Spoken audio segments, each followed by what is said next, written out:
बिहार में 5 नए smart city बनेंगे। पर क्या आपको पता है कि स्मार्ट सिटी होती क्या है? स्मार्ट सिटी में जो लोग घर ले रहे हैं, क्या उन्हें पता है कि स्मार्ट सिटी होता कैसा है?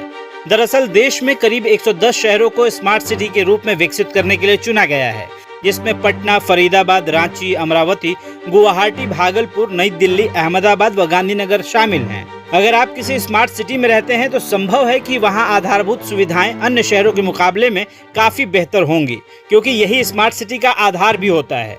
हम स्मार्ट सिटी शब्द का इस्तेमाल बहुत करते हैं या सुनते हैं, लेकिन क्या आप जानते हैं कि इसका मतलब होता क्या है? स्मार्ट सिटी क्या होता है? इसे कैसे चुना जाता है? इन्हें बनाने के लिए पैसा कहां से आता है?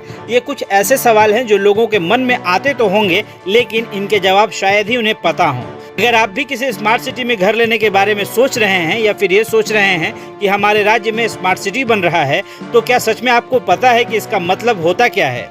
देखिए, दरअसल स्मार्ट सिटी की कोई एक निर्धारित और हर जगह स्वीकृत परिभाषा नहीं है।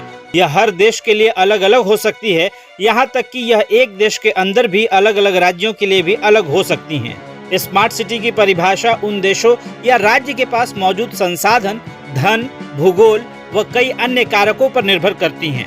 भारत के संदर्भ में कुछ ऐसे बिंदु हैं जो स्मार्ट सिटी के लिए अनिवार्य माने जाते हैं। वह कुछ इस प्रकार हैं, जैसे कि पानी की पर्याप्त आपूर्ति, बिजली की पर्याप्त आपूर्ति, सैनिटेशन, बेहतर शहरी यातायात, अफोर्डेबल हाउसिंग, दुरुस्त IT कनेक्टिविटी और डिजिटलाइजेशन।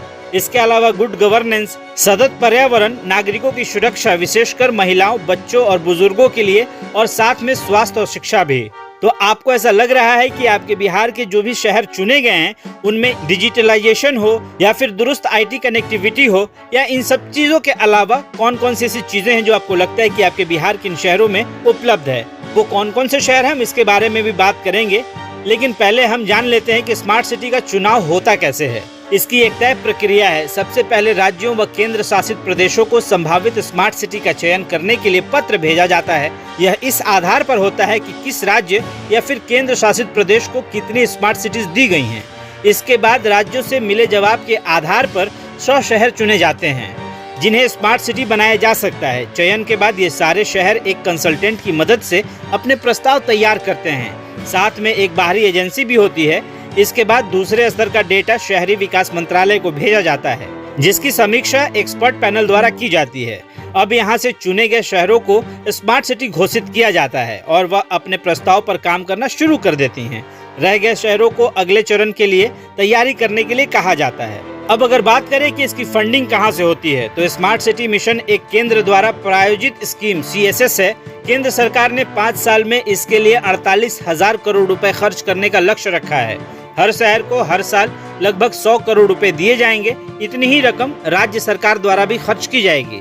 इस तरह से कुल 1 लाख करोड़ रुपए से स्मार्ट सिटी को तैयार करने का लक्ष्य रखा गया है। तो अब आते हैं बिहार के ऊपर। स्मार्ट शहर को लेकर पटना नगर निगम और नगर विकास विभाग ने बड़ी घोषणाएं करते हुए 2022 में कई कार्यक्रम चलाए और बेहतर रैंकिंग होने का दावा भी किया। पर फिलहाल रियल टाइम रैंकिंग में पटना फिर फिसड्डी साबित हुआ और पिछले साल के रैंकिंग से भी 28 पायदान नीचे गिरा 2022 में। देश भर के सभी स्मार्ट सिटी को लेकर स्मार्ट सिटी मिशन ने रियल टाइम रैंकिंग जारी की है, जिसमें कि रैंकिंग नए मापदंडों के आधार पर की गई। 2021 की रैंकिंग में पटना जहां 54वें स्थान पर था, वहीं 2022 में 82वें स्थान पर पहुंच गया। चौंकाने वाली बात तो ये है कि पटना बिहार के घोषित 4 स्मार्ट शहर मुजफ्फरपुर, भागलपुर और बिहार शरीफ से भी नीचे चला गया। भागलपुर जहां 76वें, मुजफ्फरपुर 78वें और बिहार शरीफ 81वें स्थान पर है, तो वहीं पटना 82वें स्थान पर। यानी कि स्मार्ट शहरों की सूची में सबसे टॉप पर इंदौर कायम है, जिसे 200 अंक प्राप्त हुए। उदयपुर, सूरत, आगरा और अहमदाबाद क्रमशः दूसरे, तीसरे, चौथे और 5वें नंबर पर हैं। 250 में से 16.83 अंक पटना को मिले हैं। यानी स्मार्ट शहर की घोषित सूची में पटना के फिसड्डी होने का सबसे प्रमुख कारण कई बिंदुओं माइनस मार्किंग होना है।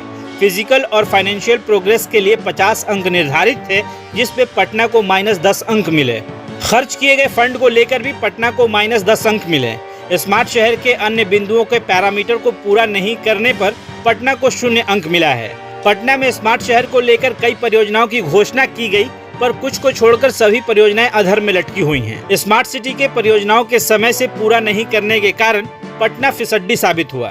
जबकि दूसरे राज्यों के शहर स्मार्ट परियोजनाओं को लेकर आगे हैं। पटना में चल रहे स्मार्ट सिटी के परियोजनाओं पर गौर करें तो फिलहाल 50% काम भी पूरा नहीं हुआ है, वहीं कुछ योजनाएं सालों से पड़ी हुई हैं। लेकिन एक बात तो माननी पड़ेगी कि इस साल पटना में बहुत सारे ऐसे काम, इंफ्रास्ट्रक्चर देखने को मिल रहे हैं जो कि शायद बहुत लंबे समय से रुका हुआ था। वहीं बहुत सारे ऐसे इंफ्रास्ट्रक्चर भी मौजूद हैं जो कि पटना के लिए एक सपने जैसा था, लेकिन फिलहाल वो भी अब रनिंग में हैं। तो कहीं ना कहीं शायद बिहार में दूसरे शहर डेवलप हो रहे हों या ना हो रहे हों, लेकिन पटना तो डेवलप हो रहा है।